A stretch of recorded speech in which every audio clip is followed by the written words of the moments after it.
We have two stories side by side in this first Lenten reading.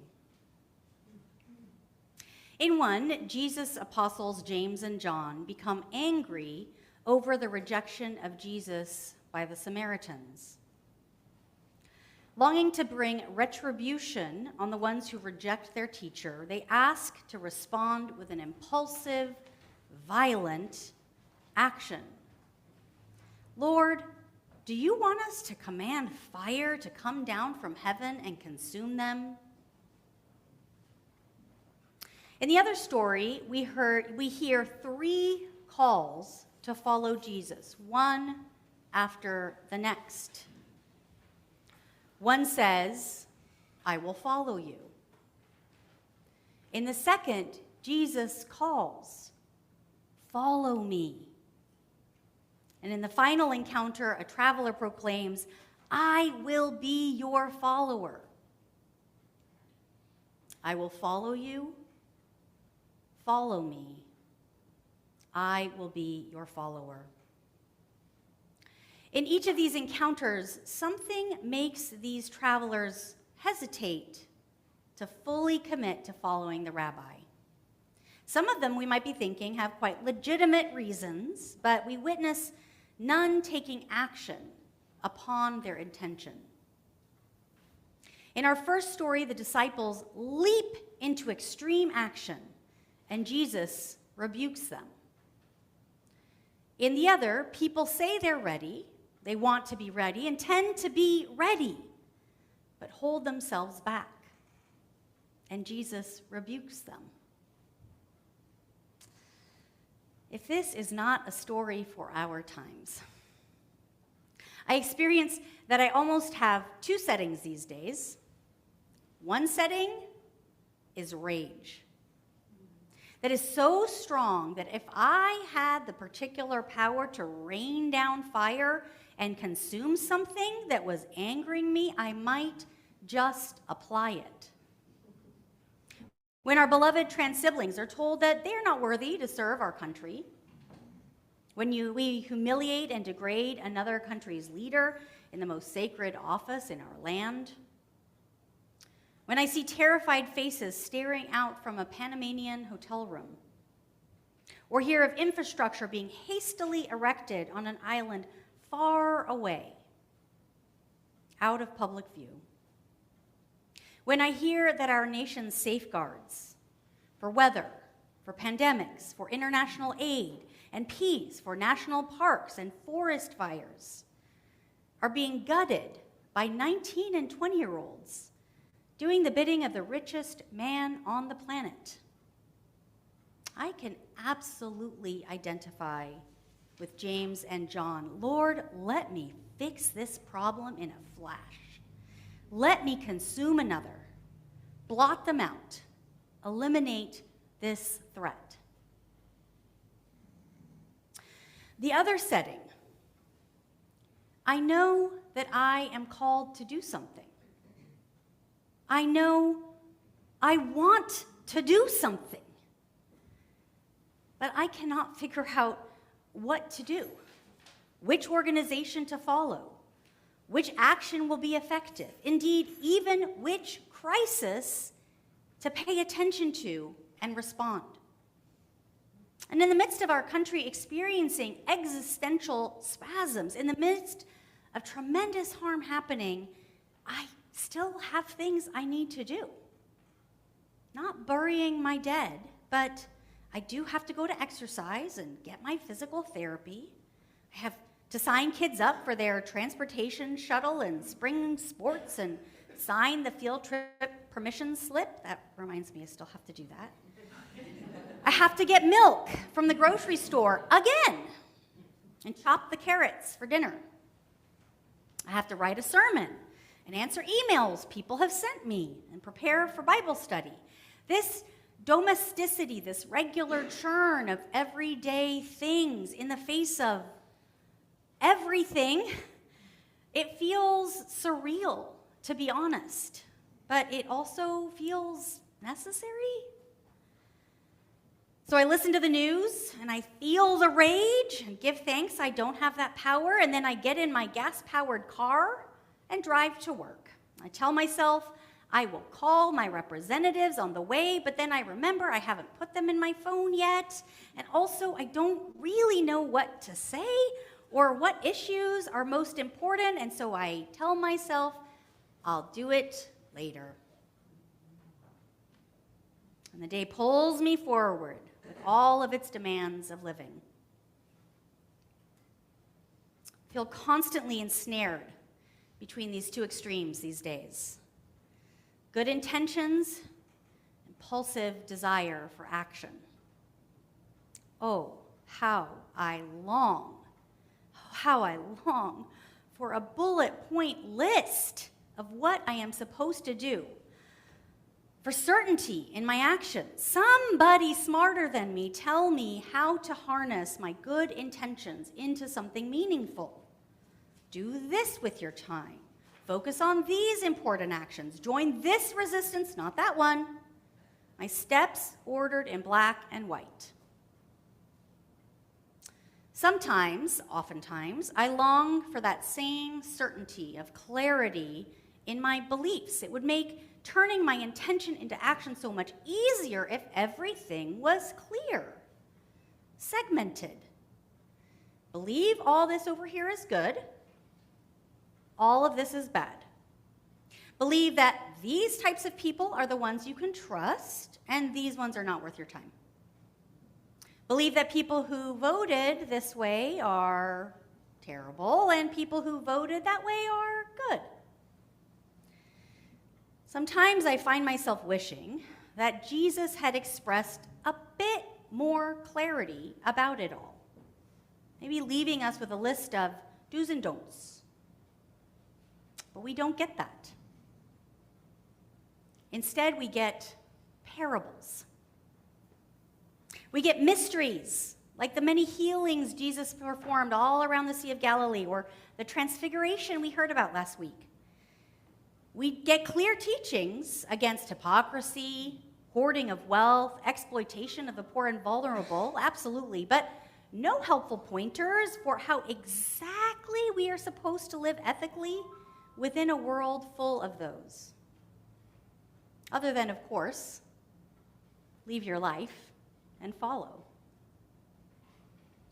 We get called again and again to the realm of God, to the kingdom of heaven, but no clear description of what it looks like, or how to get there, or how to recognize it when we do. And when the people who listened to him were puzzled, as we often are, and asked clarifying questions, Jesus often responded with a question back. He resisted being pigeonholed into either extreme. Action, intention. Richard Rohr, a Franciscan priest, says, "I am convinced that Jesus was the first non-dual religious teacher of the West. And one reason we have failed to understand so much about his teaching, much less follow it, is because we try to understand it with dualistic minds." He goes on, "The dualistic mind is essentially binary, either or thinking. It knows by comparison, opposition, differentiation. Dualistic thinking works well for the sake of simplification and sometimes conversation, but not for the sake, he tells us, of truth, or the immense subtlety of actual personal experience. The dualistic mind cannot process things like infinity, mystery, God, grace, suffering, sexuality, death, or even love. This is exactly why most people stumble over those very issues. The dualistic mind, he concludes, pulls everything down into some kind of tit-for-tat system of false choices and two simple contraries. Good or bad? Action or intention? Righteousness or mercy? Rest or growth? Grief or hope? Over these next 7 weeks, as we journey during Lent, these are some of the false choices we will encounter as we accompany Jesus on his path toward Jerusalem. Together, we will be exploring the richness of the places in between. The creators of our Lenten theme describe the world may often present each week's polarities as opposites, either or, right or wrong choices. The reality is that nearly all of us feel the tension of these extremes and the pressure to choose a side. Yet in these scriptures, we invite you to explore how these dualities might instead be connected along a spectrum or even a circle. Each week is an invitation to reconsider how Jesus redefines or upends the labels and definitions we tightly cling to.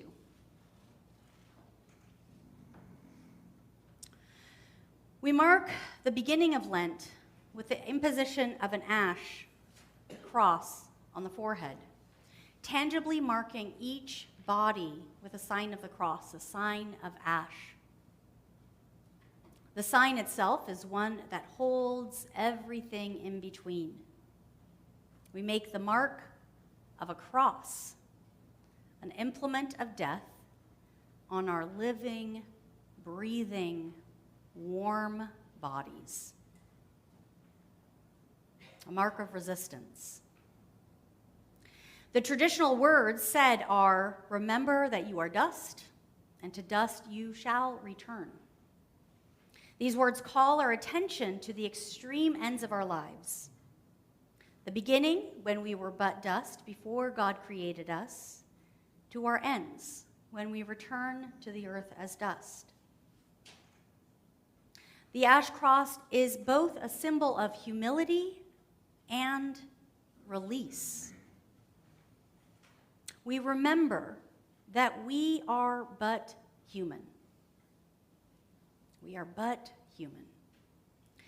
And in that remembrance, we remember we are finite.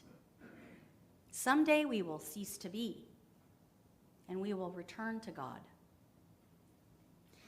In this letting go, there is release. We are not God. We are not meant to know everything.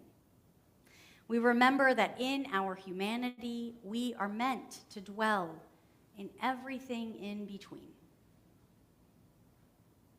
And finally, the ashes used to mark our bodies with this remembrance, this reminder, come from palms that we waved in jubilation last year. Every year following Palm Sunday, we save those palm fronds that we use to wave as Jesus enters Jerusalem on his donkey. During the course of the year, they turn from green and vibrant to dry and brittle and somewhat fragrant. And last week, in their final gift to us, I burned them down into the ash that we will use today. From the hosannas of hope and triumph to the ash of release and letting go, we were reminded of God's grace that covers us in the everything in between.